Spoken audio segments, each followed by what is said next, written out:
Okay, round 2. Again, I'm gonna play the same setup. If I had a light square bishop, I would put it on the diagonal too. Like if I had this bishop on c8, I would go b6, bishop b7 as well. In previous games, I tried e6 and moved the bishop on the f8, a3 diagonal along this diagonal. But then they were always able to put a bishop on d3, and there was too much pressure along this long diagonal towards h7 on my king. So I kind of abandoned that idea. So let's see if I can win again. So he's probably going to play a very similar setup. I'll kind of play the similar like waiting game, and we'll see what he does.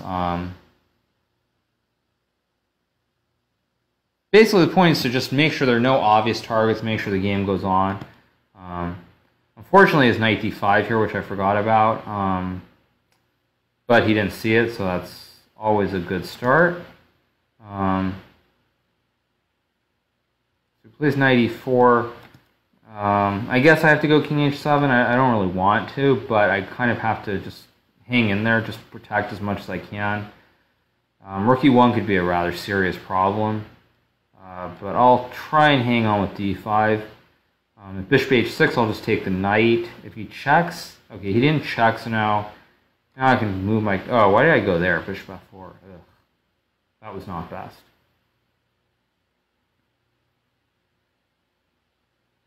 I mean, there are many ways in which white is winning here. Hopefully he doesn't find any of them. Okay, he played c3.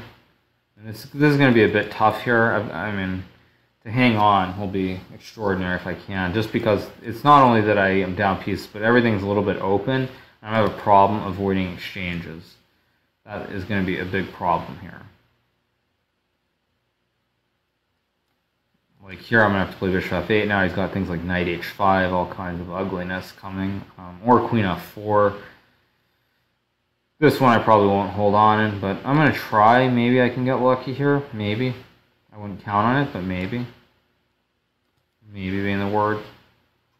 Very unlikely, I would say. Very unlikely. It's just the position's too static. If it was maybe one piece and it was like this kind of structure, I might survive, but with 3 pieces, there's almost no way, unless he just like goes insane and hangs something.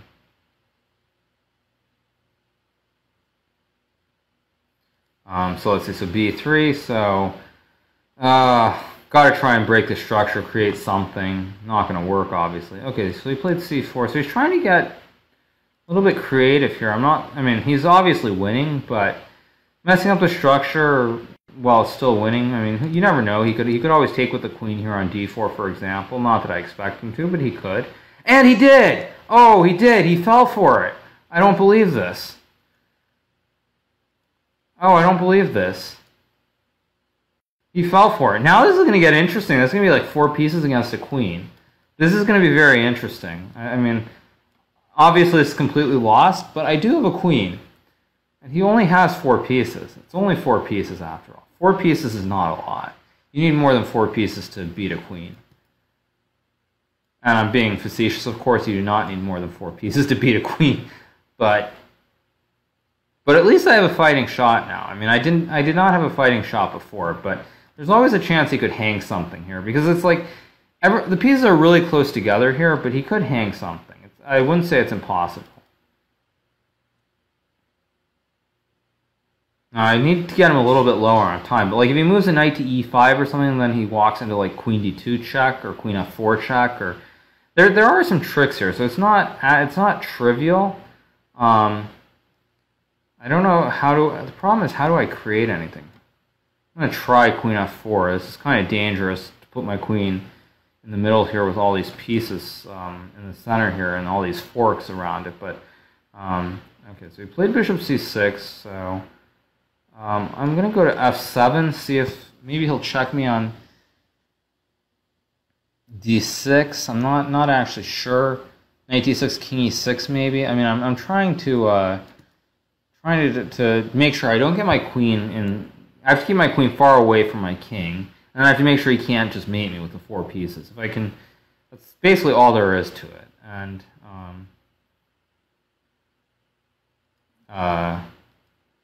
so let's see. So knight e5, so I'm going to play king f6. I basically just keep it far away and hope that he blunders something. Of course, if he just keeps all his pieces clustered together, there's nothing I can do. I mean, I can't pick off a piece, but even though I can't pick off a piece, I'm going to get some checks now. I'm going to pick up a pawn in A2.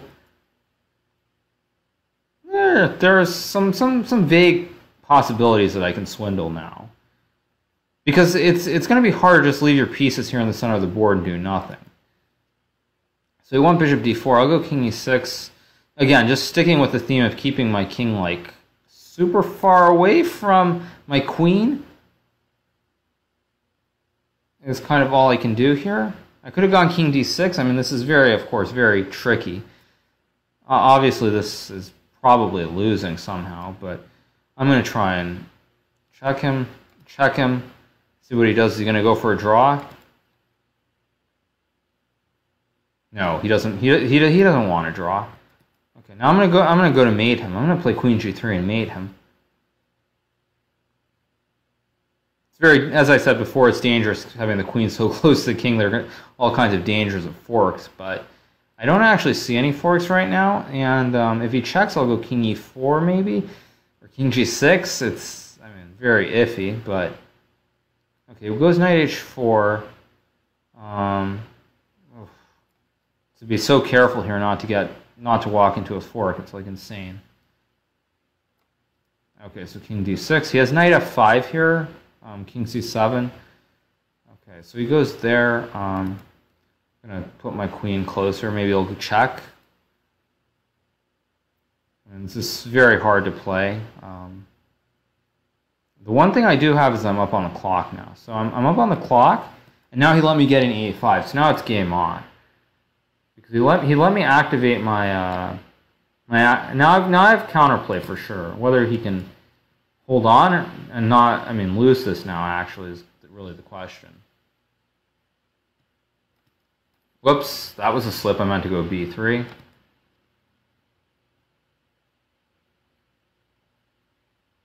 But yeah, let's see. Okay, so now I'm gonna roll the pawn b3. Maybe you can play knight b4. I mean, a strong player would still hold this quite easily, but he doesn't have any time. And knight b6 now is knight's out of play. There's no harmony there. King e8, bishop h5 is tricky, so I'm going to have to play king 7. Maybe I have to run with my king closer. Again, I don't really like doing this, but he'll probably check me. Or knight b4. I'll play queen c4. If knight f5, king e5. Bishop f4. I'll go king c5. He only has knight a6 check, so knight a6, king b6. And now his pieces are all out of play. They're all like not harmonized. Knights are on both a6, h4, and now I've got a pass pawn. And this, I had queen c8, or no, queen c8, bishop g4. This is always tricky, but I don't think he can stop me here from queening, queening the second pawn. At least I don't think he can. Okay, bishop d2, I go b4. And, I mean, the funny thing is, even without these, even I think even this position probably, without knight f5, was probably still kind of okay maybe based on practical play. I'm not actually sure, but just out of pieces.